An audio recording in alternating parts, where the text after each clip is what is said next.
Long ago, when animals ruled the world, Africa was a very different place. All the animals understood each other and got along peacefully. In the calm waters of a lake lived the crocodile. Every evening he would crawl out at twilight, and his smooth, beautiful skin glowed in the light of the moon. One night, a curious frog saw this beautiful creature. Overawed by his glowing skin, he croaked loud praises. Soon, all the other animals came to gaze at the crocodile. Herds of zebra and kudu arrived to admire him, where he basked on the bank. Crocodiles saw their admiring looks, and he became vain, and each day he crawled out a little earlier to enjoy their admiration for longer. But as he did nothing but lie there, they eventually went away bored. The hot sun began to dry his beautiful skin, and it grew hard and greenish, and bumpy, and scaly. Covered in shame, Crocodile slunk back to the water to hide his once lovely body. He'd paid a high price for vanity, and to this day, Crocodile blames Frog for his misfortunes. If ever he hears one croak, he silences it with a snap of his jaws.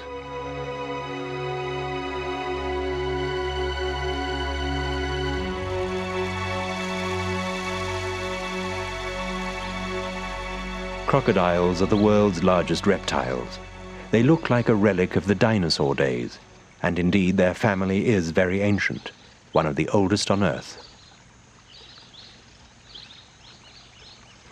Reptiles come in all shapes and sizes.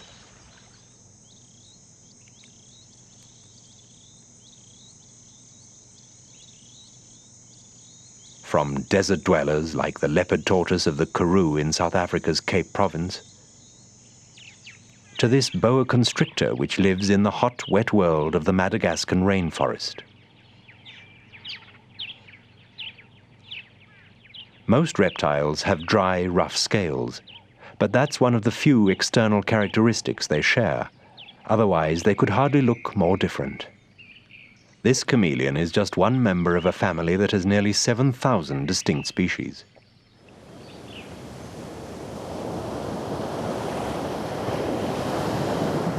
Some reptiles are sea creatures, like the green turtle.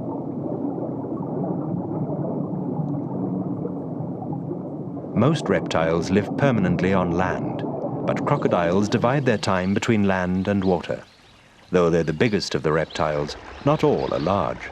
Of Africa's 3 species, the West African dwarf crocodile rarely grows longer than 2 meters.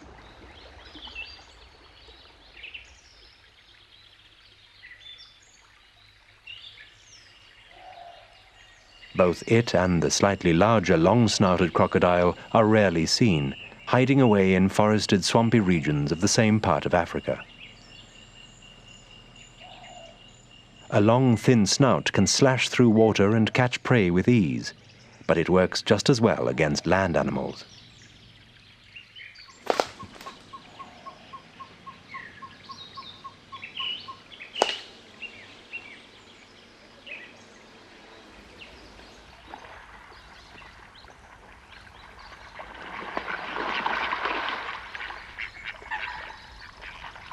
The Nile crocodile is Africa's largest and best known. Lay 3 tall men end to end and put the weight of 14 together, and you have a big Nile crocodile. and though its brain is the largest in the reptile world, it's still only the size of a thumb. Crocodiles are designed for water, where they can breathe, see, smell and hear while almost totally submerged. Their nostrils have valves that open and shut so water doesn't rush into their lungs. Sometimes they're the only bit of the crocodile visible above water.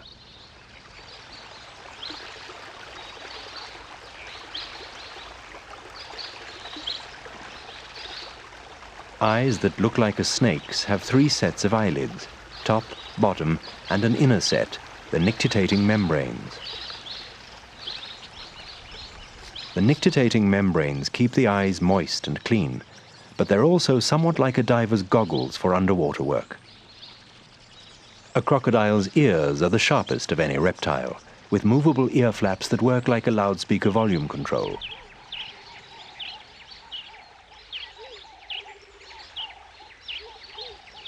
Short, stubby legs end in webbed back feet for steering and paddling in water, and blunter front feet for climbing banks and digging. Crocodiles have no lips. Even with jaws clamped shut, water leaks in. However, plumbing problems are solved by a special palate at the back of the throat. This shuts on submersion to keep the crocodile watertight.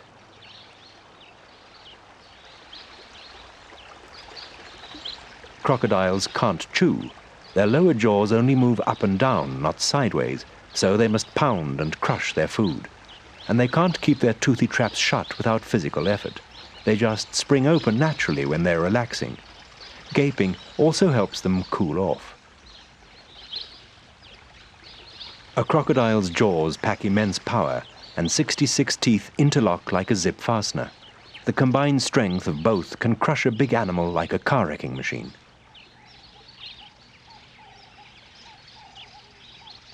The word crocodile comes from the Old Greek krokodrilos, pebble worms. Worm hardly described this big reptile. But in medieval times, it also meant dragon, much more suitable for an animal as scaly as that mythological monster.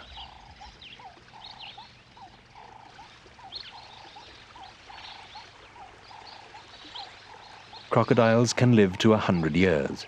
During that time, they never stop growing, just keep getting bigger and bigger. That scaly tail is never used to knock prey off its feet, contrary to popular myth. It's a propeller, and is one of the distinctive characteristics that make the crocodile a supremely designed predator, with almost no natural enemies.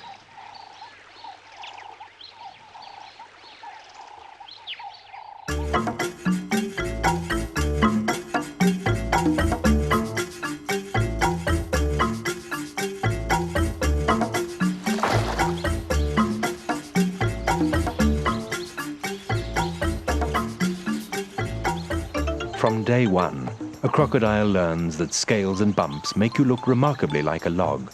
Just lie quite still, and your meals will be completely fooled.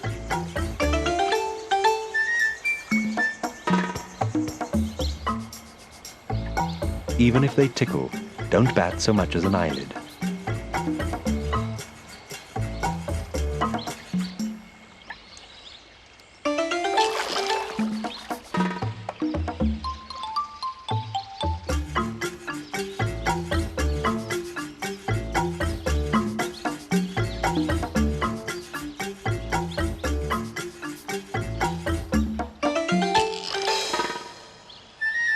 From small meals, big crocodiles grow, and naturally appetites too.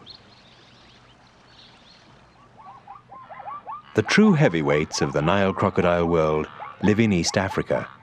Each year, on long annual migrations, huge herds of zebra and wildebeest must ford rivers full of crocodiles.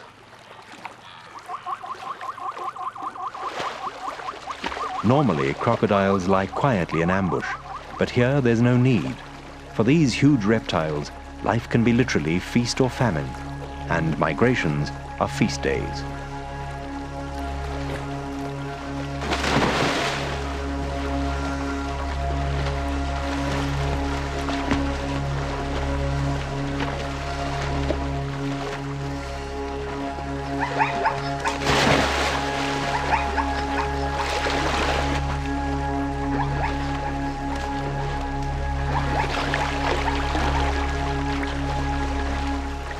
Most cross safely.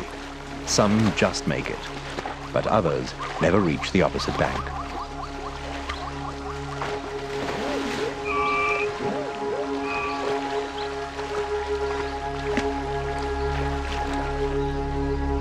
Here on the Serengeti Plains, the catches are big enough to keep several crocodiles busy.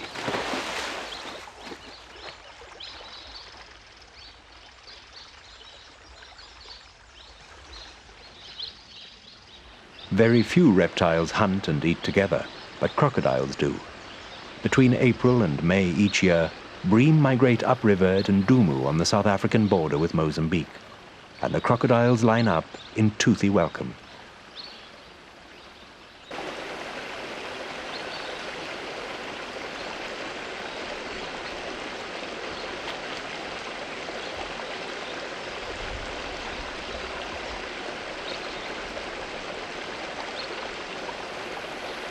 Even tiddlers are worth filtering, a light snack before the main course. Other fish fanciers know of this eating place.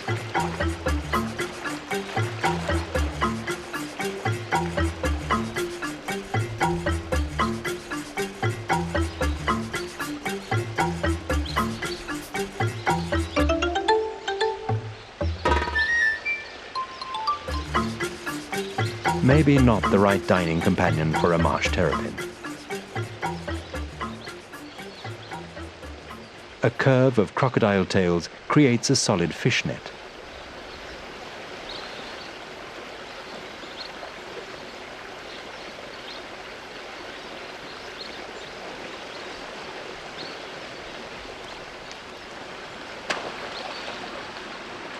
At last, the main course, big fat bream.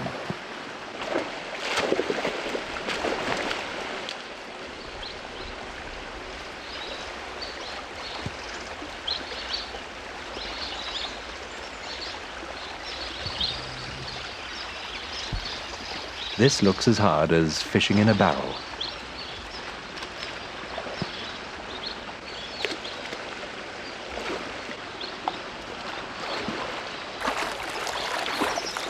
When the bream migrate, there's usually plenty for everyone, and peace reigns. But a particularly juicy fat catch might spark envy. Wiser to go off to a quiet corner and eat alone.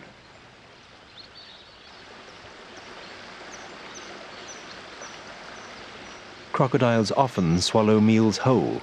An acid bath of digestive juices quickly liquidizes them. It's as powerful as car battery acid and can even dissolve bone. Whole or partially shredded, but never rotten, crocs like their food fresh.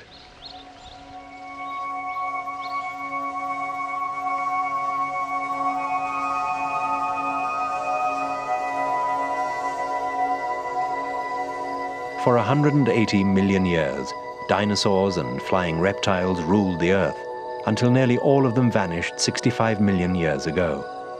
But of the great Archosaur dynasty, to which Tyrannosaurus rex belonged, one line has survived, the Crocodili. Today's amphibious crocodiles descended originally from a land animal, Terrestrisuchus, that lived about 240 million years ago in Europe. It was perhaps the size of a large domestic cat, with long legs and short claws for easy running. Its skin was probably rather like a modern crocodile's.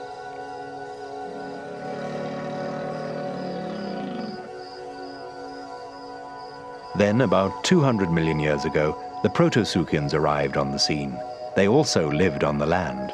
Their belly scales were fused into a protective shield, like today's tortoises, and 2 rows of plates defended their spine. But their legs were shorter and their skulls and jaws longer than Terrestrisuchus.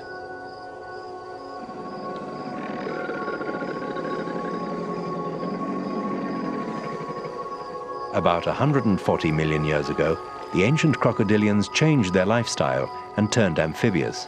Some even took to the sea. These Mesosuchians looked much more like today's crocodiles. They had large webbed back feet and long narrow jaws to help them catch invertebrates and fish.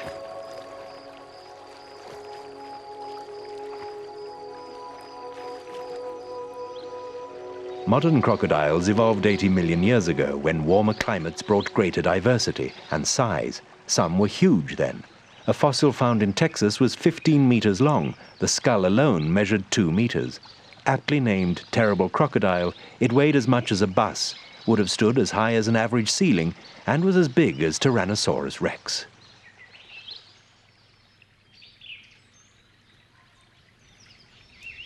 "80 million years ago, the family had already divided into 2 branches, the alligatorines and the crocodilians. Generally, an alligator is smaller than a crocodile. Its snout is rounded and shovel-shaped. A crocodile's is V-shaped, and its upper jaw is wider than the lower and overlaps it completely when it's shut. There are only 2 types of alligator, the American and the Chinese. An alligator's and a crocodile's design is so well suited to its lifestyle that in the last 80 million years it's hardly changed at all.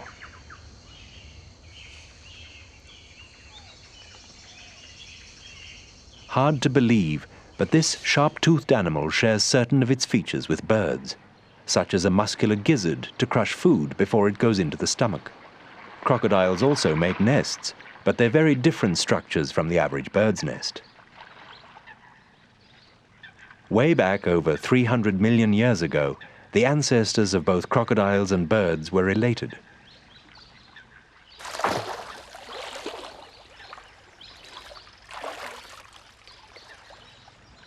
Perhaps today's secretary bird can give us clues as to how the extinct archosaurs lived.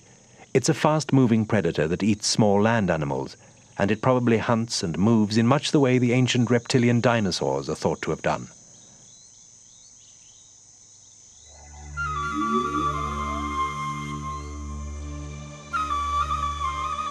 As crocodiles have changed so little in the last 80 million years, perhaps a closer study of them might explain why dinosaurs existed for so long.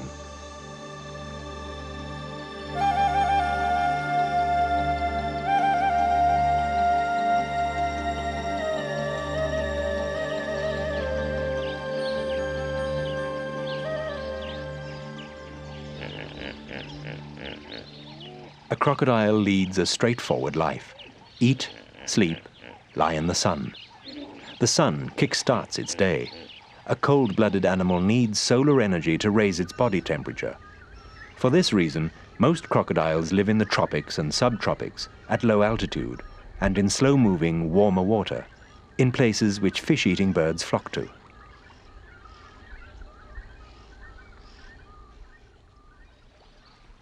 Even on some oceanic islands, like Bazaruto off the coast of Mozambique, there are crocodiles. The pioneers would have had to cross the open sea to reach this idyllic place.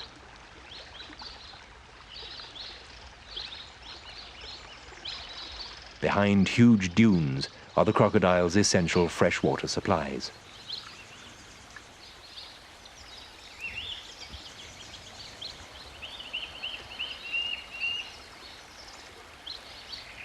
Crocodiles are also partial to mangrove swamps, easy to hide in, good for food.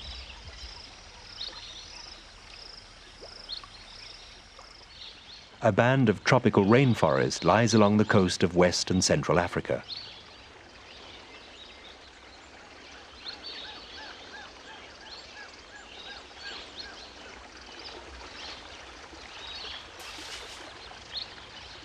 This is slender-snouted crocodile territory.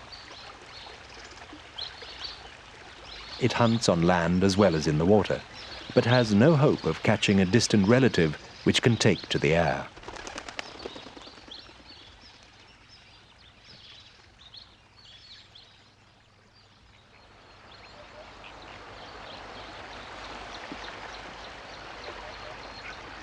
The Greater St. Lucia wetlands of South Africa's east coast are the continent's richest.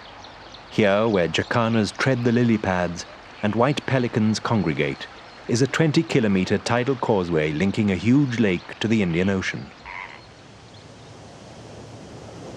It's the only place on Earth where 3 of the most dangerous aquatic animals share the same waters. Sharks, crocodiles, and hippos. There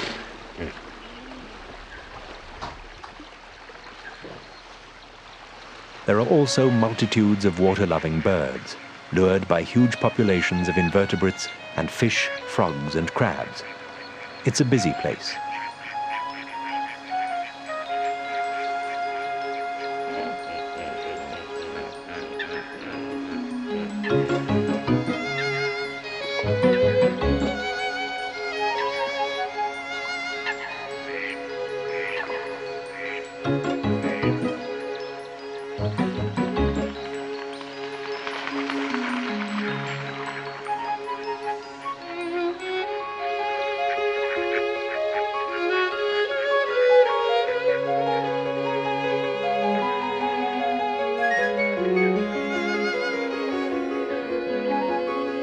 Pelicans lift wings in unison to shade the surface and pinpoint the fish in a synchronized roundup.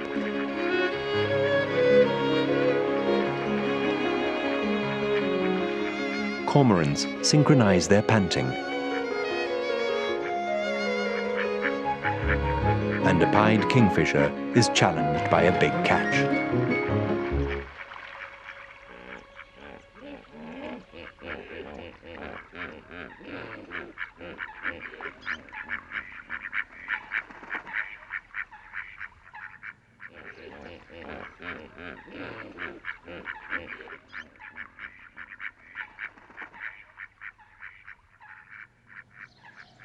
Frothy pink and white flamingos pay scant attention to a crocodile.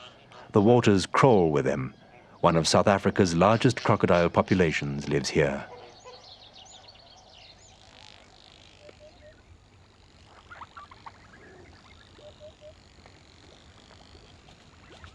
This is one animal for whom sunbathing is good. It can't function without the sun and needs a daily dose to keep going. A crocodile uses the temperature difference between land and water as the thermostat that adjusts its central heating system, regularly traveling between the two to keep its temperature steady and soaking up the sun as it needs it.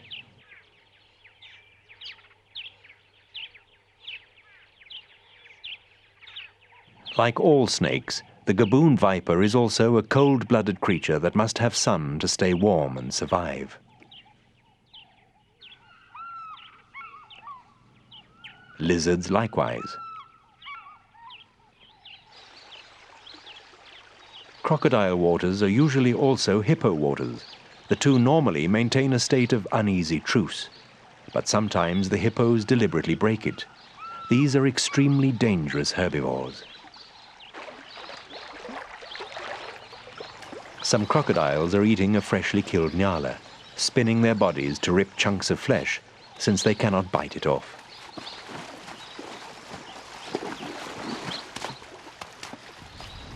But a female hippo has taken exception to the spectacle and seems to want to break it up.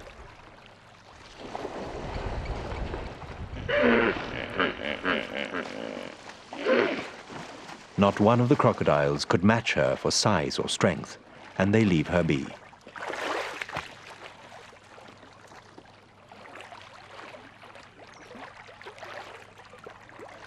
Even though some are lying in the water right beside her.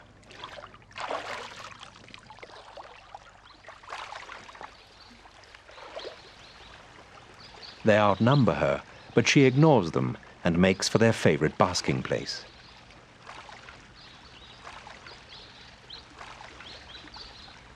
But what makes her sniff their territory? Is she familiarizing herself with the smell of the enemy? Is she challenging their right to this territory?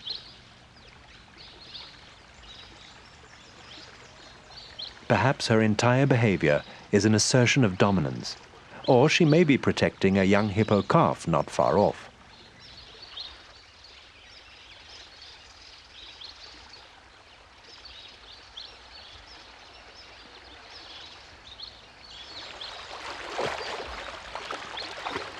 But equally, she could have been distressed by the crocodile's kill.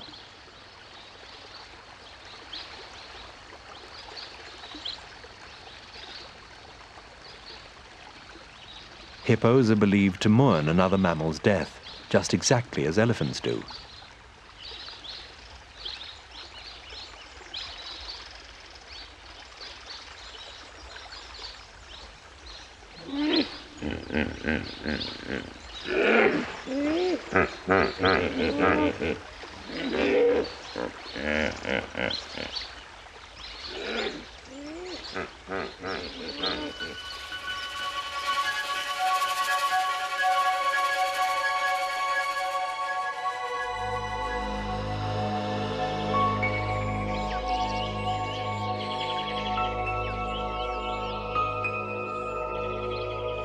Even though their brains are relatively small, crocodiles have evolved complex and sophisticated ways to communicate. This is mostly subtle. Sound, body language, smell, touch, and special vibrations all make up crocodile talk. At Ndumu, the mating season gets off to a noisy start with power struggles between rival males. Now, perhaps, is peak communication time.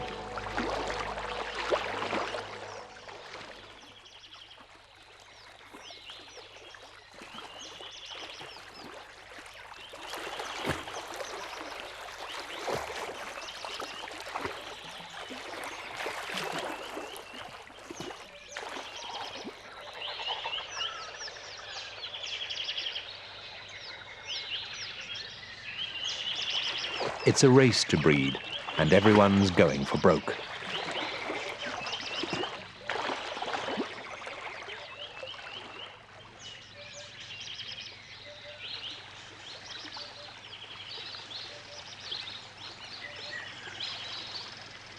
With a toothy leer, a big male begins to court, and he uses a range of tactile and vocal signals to help him.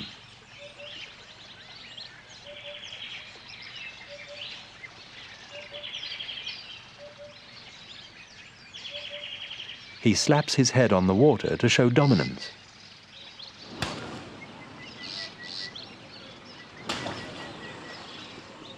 And he blows seductive bubbles.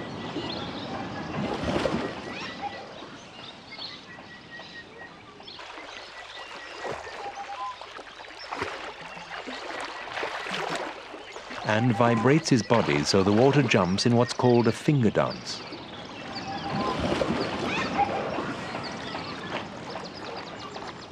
But the females aren't paying attention. They're fighting to be first to mate, since there are not many males of his caliber around. And one of them has fought off her rival. In this part of the reptile world, it's usually female who pursues male. He just needs to make the slap, bubble, and vibration moves, which are the prelude to mating.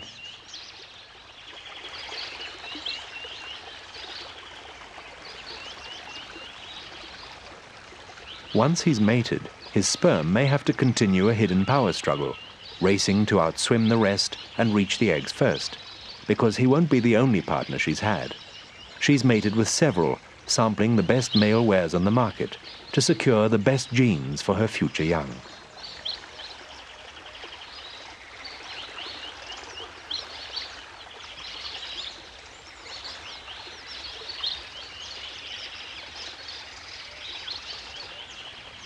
She may be sharing an intimate moment with one male, but she won't refuse a newcomer who's arrived to prize her away.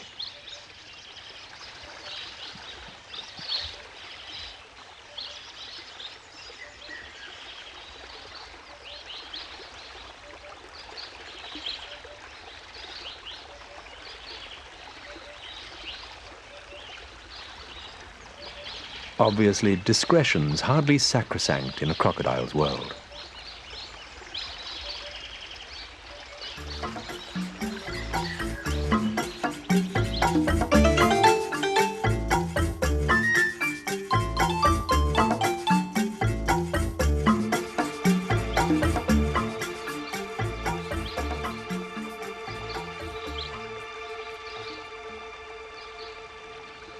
What is sacrosanct to a female crocodile is her young. When it comes to them, she shows what good parents are made of. Most reptiles just lay their eggs, then push off and leave them to get on with it. But not her.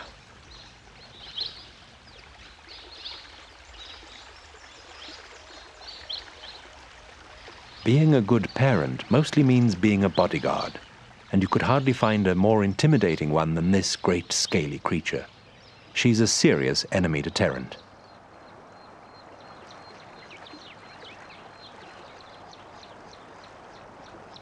Several months after mating, she digs a nest by the water. Not too close, or it could flood. Nor too far. Her hatchlings mustn't have to cross too much open ground. Soft-shelled when first laid, her eggs are roughly the size of a duck's. There are other females in the vicinity. This bank is a crocodile maternity ward.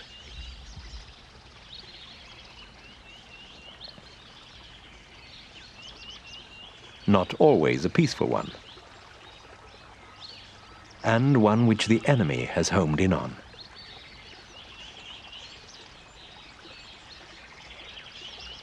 She's finished laying and covers her eggs with a warm soil blanket. How warm this is will be crucial to their future, so will camouflaging the nest.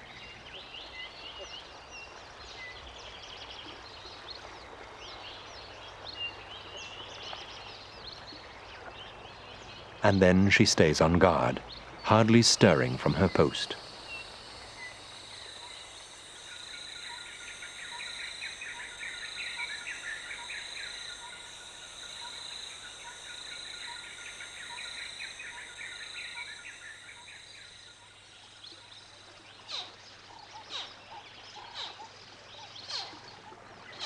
Three long months later, her eggs are hatching. At the very first squeak of life, Mother makes a beeline for her hatchlings.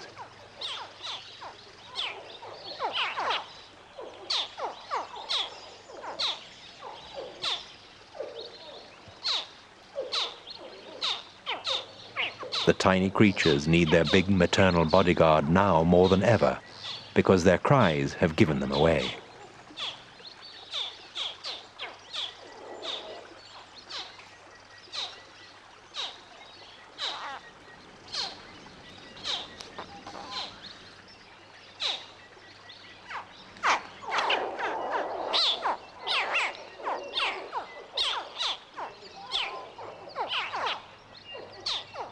They need to be escorted to the water.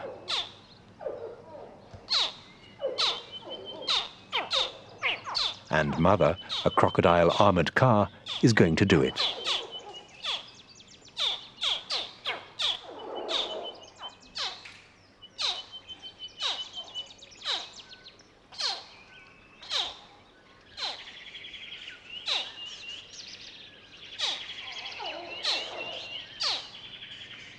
Jaws and teeth that can crush a buffalo to pulp won't even scratch them. Not quite a full cargo. Room for a few more in her special mouth pouch.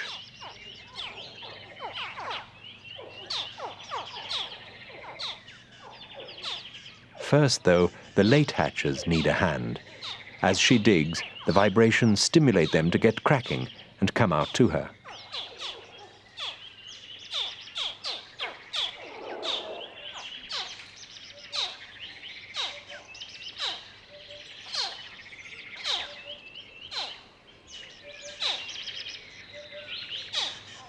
Naturally, her throat valve is closed now, otherwise some babies might travel the wrong way.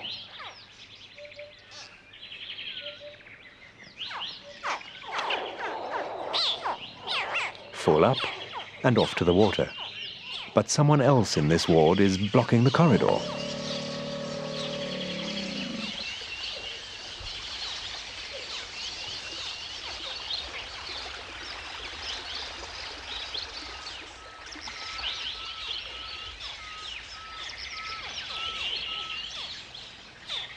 Because of Mother's digging, more hatchlings are emerging, breaking out with a temporary egg tooth on the tip of the snout, a small growth that soon disappears.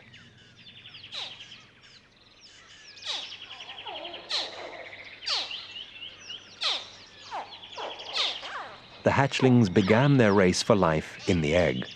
With its limited oxygen supply, suffocation could have been the penalty for delay. The sex of most animal embryos is fixed from the very moment of fertilization. But remarkably, it's an external force that has a determining role in whether male or female climbs from a crocodile egg: temperature. And equally remarkably, temperature also helped design their skin markings.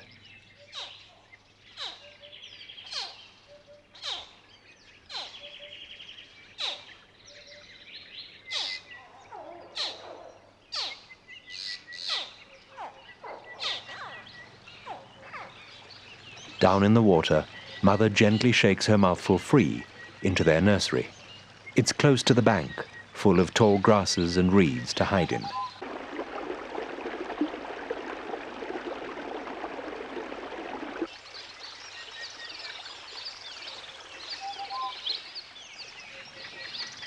But this is an alarming place for something so tiny. An armor-plated back feels and is far safer. However, a water monitor is sneaking up on the nest site in her absence. This is just what she was trying to guard against, but it's after eggs. They were about to hatch. They never will now.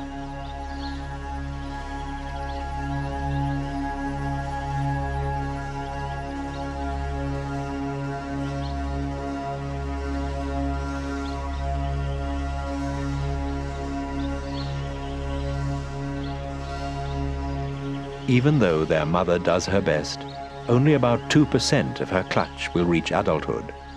A crocodile's early years are the years of living dangerously.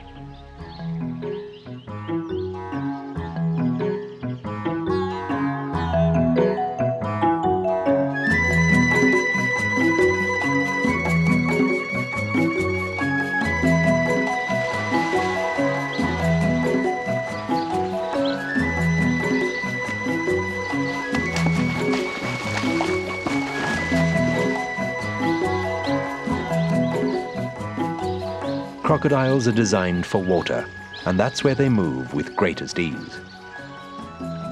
Powered by an undulating tail nearly half its body length, a crocodile can cruise easily at 15 kilometers an hour, with legs tucked close to its sides to make it streamlined. Most of their time in water, crocodiles just take it easy. Keeping still saves energy, and why waste it if you don't have to? They paddle hardly at all to keep nose above water. The air in their lungs keeps them afloat without having to work legs too hard.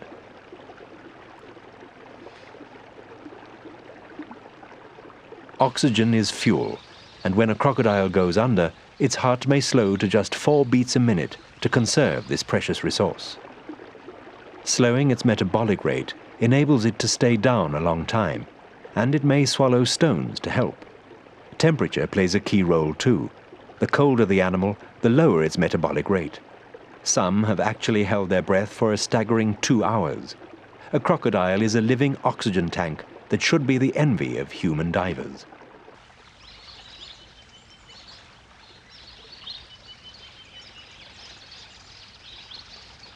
Crocodiles look cumbersome out of water. They are capable of short bursts of speed, but mostly they go slow and steady on land, rolling their way to their destination.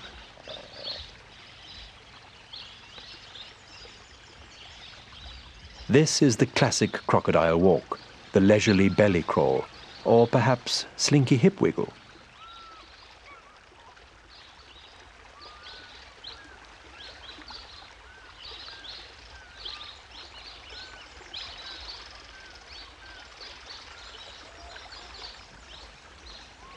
Like holidaymakers, crocodiles leave their swimming pools in order to soak up the sun. Once settled, they hardly budge.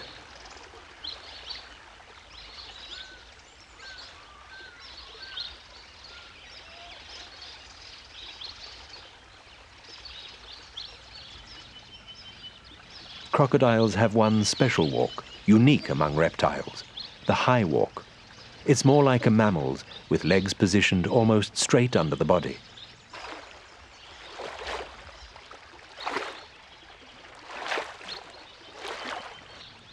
It's the best way to clamber over other sunbathers without upsetting them.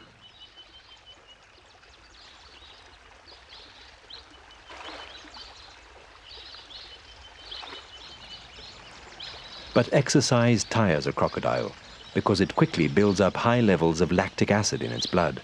So after a major workout, like catching prey, a good rest is just what's needed for general well-being, so the levels can drop.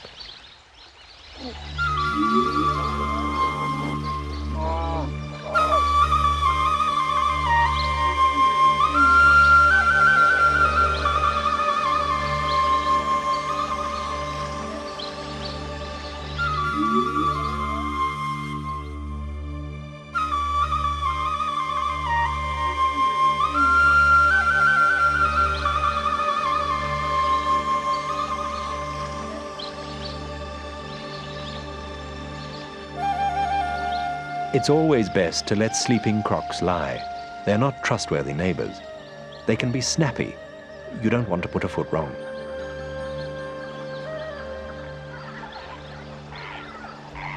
It pays to have wings to keep out of reach.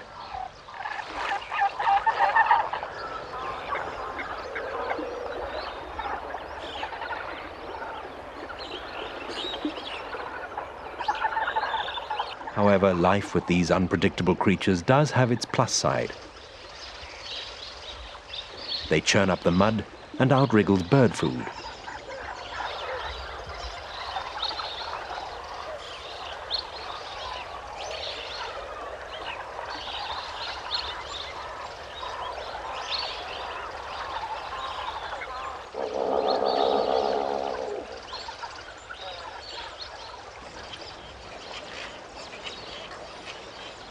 Hanging round a croc's pool also has benefits for homemakers. A sharp-toothed reptilian submarine is a first-class predator deterrent.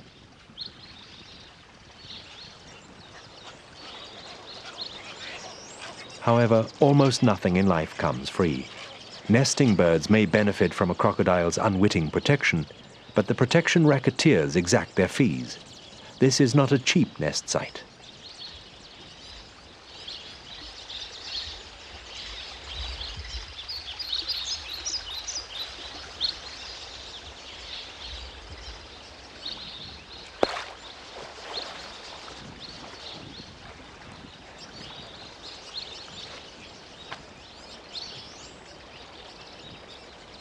The fee can be high.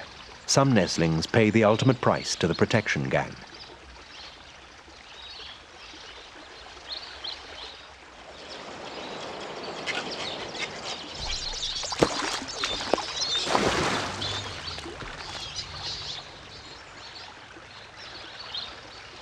A golden rule: never fall off the perch.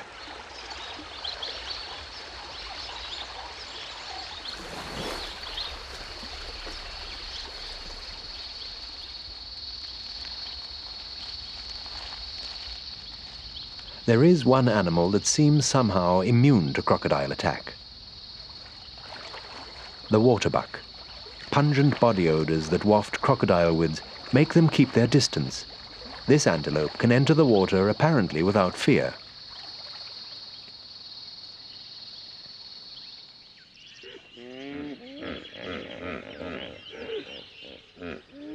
It's not crocodiles, but these animals which are the greater enemy of humans in Africa.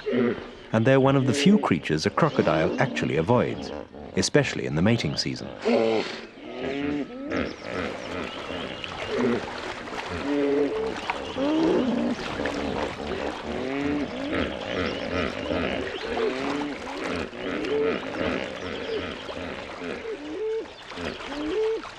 Two big male hippos go into battle with their teeth, which are like swords. To them, sex is a serious issue. They may battle for days, with the loser losing more than the fight.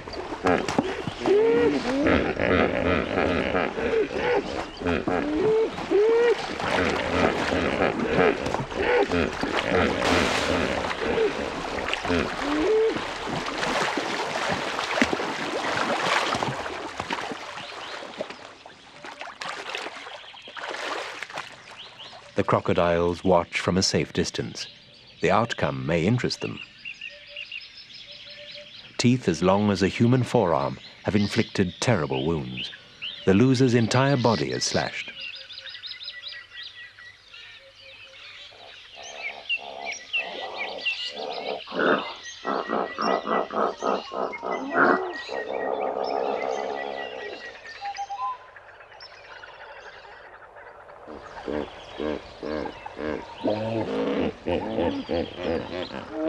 The defeated male is so badly hurt he has trouble even moving.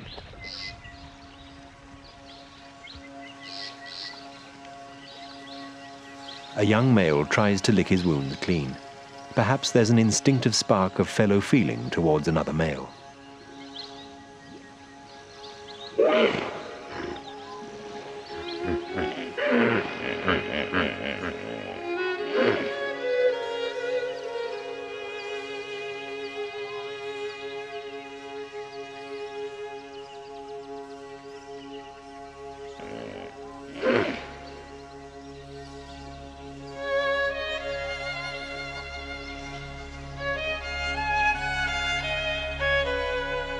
His efforts don't appear to be having any effect at all. Weeping none of the famous tears, a crocodile watches the drama to its last act. He can't last long now. The wounds are too deep, and already the carnivores are starting to move in.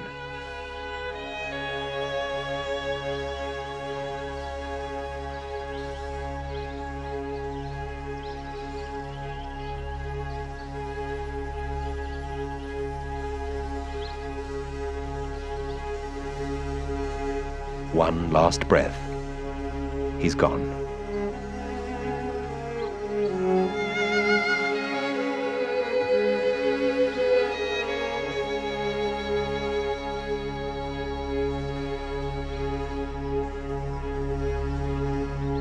With nothing to fear now from its traditional enemy, the first crocodile tests the corpse for somewhere to bite.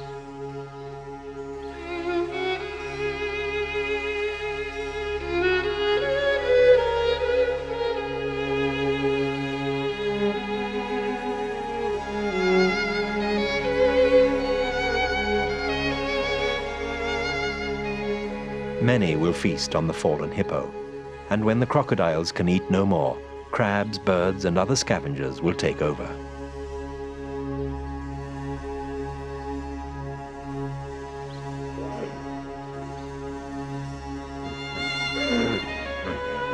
The crocodiles of Africa's wild places have a great number of competitors and an even greater variety of prey.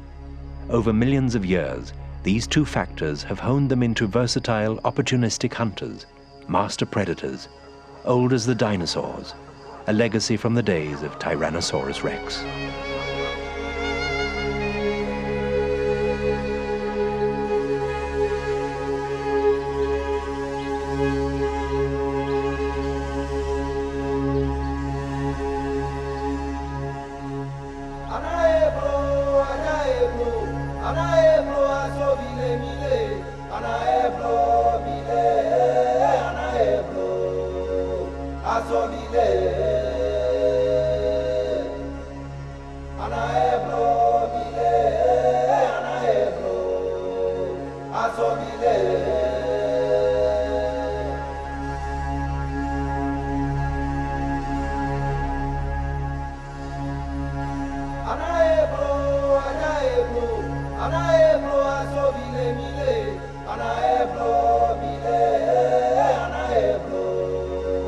Azobile